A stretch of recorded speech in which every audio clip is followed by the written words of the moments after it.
Obviously, a lot of really talented people have received this honor prior to me, so it's very, very humbling. I started out directionally thinking I was going to be a baseball player. Then I got into the media business. Then I got into the technology business. So you have to make sure it's okay with yourself to deal with ambiguity, to make adjustments on the fly. But if you're always learning and you continue to be a student, even when you're an old guy like me, your ability to respond to opportunities when they're presented will be there. I graduated from the University of California, Santa Barbara, and my focus was to play baseball and hopefully get a professional contract, which I did. I was in the organization for the Chicago White Sox and LA Dodgers, and then they decided that I didn't have a good enough changeup and it was time for me to go get a real job. And then I got into my business career, and so that's how I began, really unprepared, unqualified, but supremely optimistic about what the future held, and being self-reliant on the notion that if I'm going to make something happen, it's up to me. But I think that leap, that jump in, that ability to just go try something is really what we see from a lot of entrepreneurs who ultimately are very successful. I started out in Tucson, Arizona as an account executive for KRQ. Shortly after that, I convinced the company I was working for that we needed to have a relationship with the University of Arizona Athletic Department. We went out and secured the radio rights.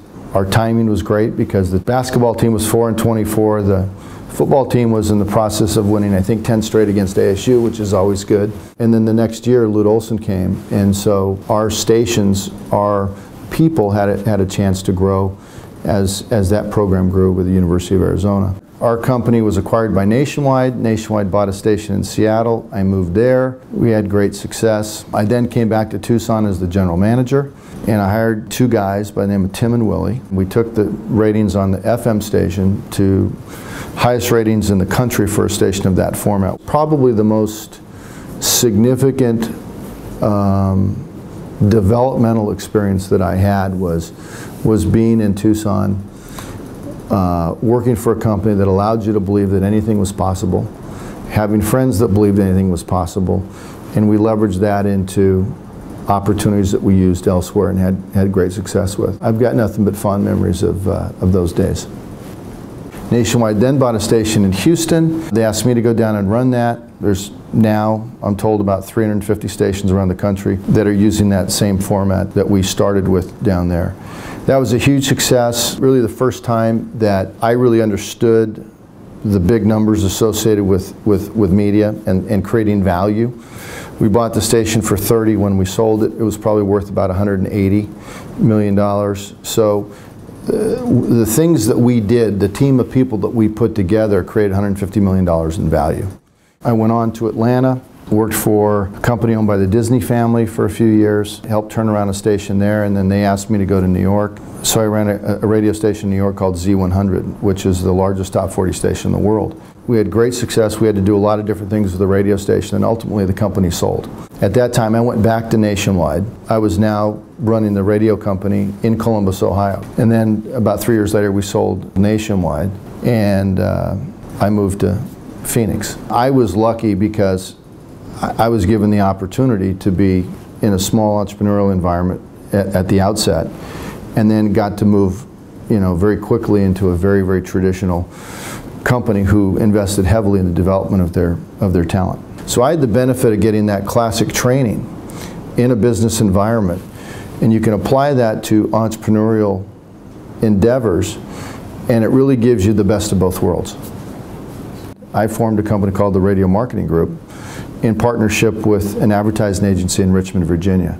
The idea was a little ahead of the technology. This is before you could digitally connect thousands of radio and television stations with their inventory into a collective buying exchange.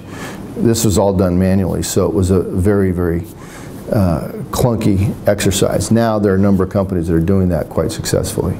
The broadcast industry was very rewarding. I spent about 25 years in that business. Ultimately ran the West Coast for CBS Radio, which had 65 radio stations. After about 4 years, I moved on to work with a company that was started by Paul Allen called Vulcan Media.